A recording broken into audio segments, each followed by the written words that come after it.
Moving on, here's an envelope with no return address. Again, it piques curiosity, but you can't scrub your list. You can see here, he actually, this is real handwriting, my address there. And on the right, clearly this was a couple years ago because 39-cent stamp, um, but it's a real live stamp. Here's the invitation type envelopes, kind of the same deal, just white, but they're just a different shape. They're more almost squared off, and they're just smaller. It's kind of different. People think it's an invitation. It's just more personal. Again, real stamps. Here is an example of a large envelope. Here's something that was sent to me.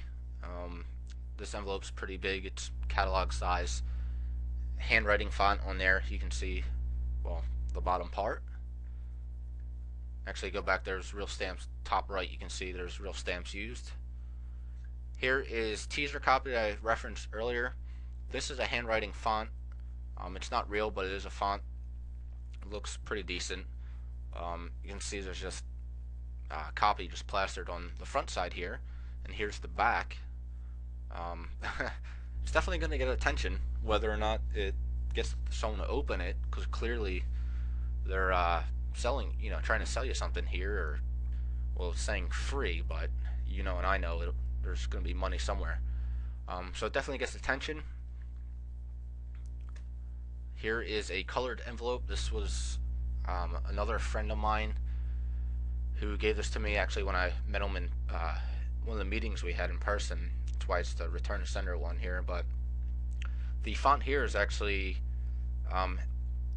it's a handwriting font, but I'm pretty sure he used a service. I can't remember the name, unfortunately. That you actually, what you do is you write out a bunch of words and letters, send them that file, and then they turn that into a font for you that you can use. So I'm pretty sure that's what he used here. It looks pretty good. But you can see it's a blue envelope, not white, so it'll stick out. And he's got 4 stamps up top, which is kind of another little trick, make it look more personal.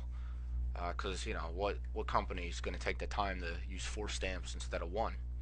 So just a little another trick you can use. Here is inside that blue envelope. You can see on the left is a green sheet of paper, and you'll see on the next slide that they're just testimonials. In the middle is the sales letter. On goldenrod, that's what that color is, and then there's a picture. So this would be a perfect example to put photos enclosed, do not bend on the envelope. Alright, here's the inside. As you can see, again, there's the goldenrod, that's the sales letter, and on the right is a picture testimonial. And then on the back side and all, there's more testimonials. Here is the back of the picture that you saw. Again, that's a handwritten font, but again, I'm pretty sure he used some service. That's his actual handwriting. I could be wrong, but I'm pretty sure it is. But you just print that off at home. You can see the HP symbol there. You can buy the photo paper and just print it on your home computer if you want. Alright, let's get to other envelope examples. The barf bag I mentioned earlier, you can put something like, is your blank making you sick? Fill that in with whatever. An example would be, is your website making you sick? Or is your advertising making you sick? Something like that. Brown paper lunch bag. You say something like, there's no such thing as a free lunch, but blah blah blah, and then go into your spiel. Or, I don't know, maybe if you're a restaurant, just to give you an example, if you're a restaurant mailing this to people, you can put something like, there's no such thing as a free lunch except today, or and then give them a coupon for a free lunch. And just to step that up a notch too, you can actually use crayon and write on the brown paper lunch bag, just to, I don't know, add a little effect to it. You have the photo envelopes, which obviously you have to include photos in it to tie it all together. You have the popcorn box, which I'm going to show you shortly, so you can see what I'm talking about there. Here's some other mailing examples. Yellow line paper. You can use yellow line paper to stand out, and then if you want, use handwriting font. And here's an example for you. This was something I was just messing around with, and sent this to a friend of mine. That's why it's kind of on the short end, but Steve, call me. I looked over your mortgage that you took out on January 25th, 2006 for 235 grand. I can bring your payment down to 665 a month. Um, this is the zoomed out version of the letter. The only reason I read it to you is because the date, mortgage amount, and the monthly payment, that's all mail merged. So I have a file somewhere that has that information, and it's real information, by the way. It wasn't, they're not fake numbers. So I had that on file, and then mail merged it, so then I can personalize each letter where it would say, Bob, call me, blah blah blah, Mary, give me a call, and so on and so forth, and all the dates and money figures would change as well. So something you can do as well with the mail merge, just personalize it a little more. Tear sheet mailing. If you're not familiar with tear sheet mailing, it's basically made to look like a newspaper article that was torn out and then mailed. Gets printed on the same type of material as newspapers, the same paper itself actually, and that actually makes it difficult to get printed. Not a lot of printers carry the paper because it comes on this gigantic roll, and I don't think people actually buy it that much. So if they got to buy a large quantity and then nobody buys that, they're not going to buy it. So I had a tough time finding a printing company that would actually print the newspapers, and actually found a place in California, which is across the country, so I had to have it shipped. But luckily, I think it was like 18 bucks to have it shipped, so it wasn't that bad. But just keep that in mind. You might have to call a couple places to find that paper. You can go the extra step and tear the edges, hence the name tear sheet. That way it looks even more legitimate, like it was a newspaper article. But I've used clean edges before. I still got a great response rate, so I don't really think it's that important. And then to top it off, make it even better, put a post-it note on it, and I'm going to show you exactly what I mean now with some real life pictures.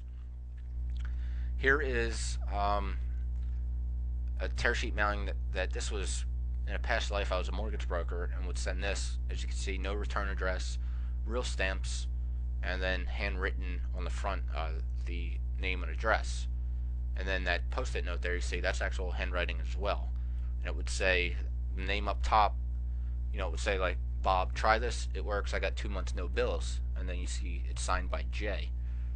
Now you can some people might find this deceiving, so take it for what it's worth, but the whole idea here is that Jay saw this newspaper article, fake one, but saw the newspaper article, liked it, and thought that his friend Bob would benefit from it, so he ripped it out, stuck a post-it note on it, and said, hey, try this, it works, I just got 2 months no bills, and then signed it J with the initial.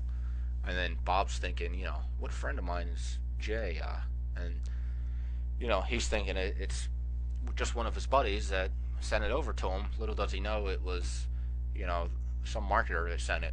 Some people are obviously going to know right away it's a marketing gimmick, but I've had people call me up and they just can't figure it out, like they're pulling their hair out trying to think who sent it to them.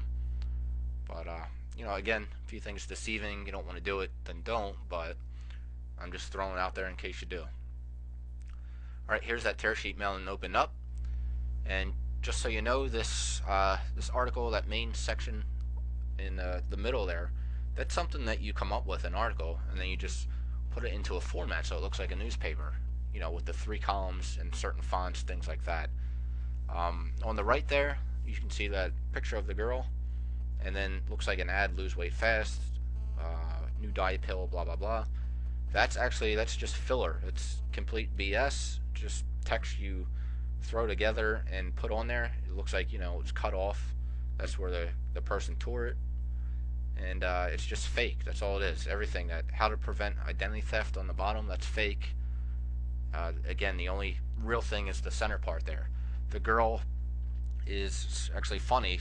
I was in a coaching group, mortgage coaching group, and some people sent us out and got complaints because they were offended by the girl in the bikini there. She might be in a bra, I don't know. They got offended at that. So some people were actually taking that picture out or swapping it with something else. Just kind of funny because it got people's attention, which was the whole idea. I guess that was the wrong attention, but definitely gets attention.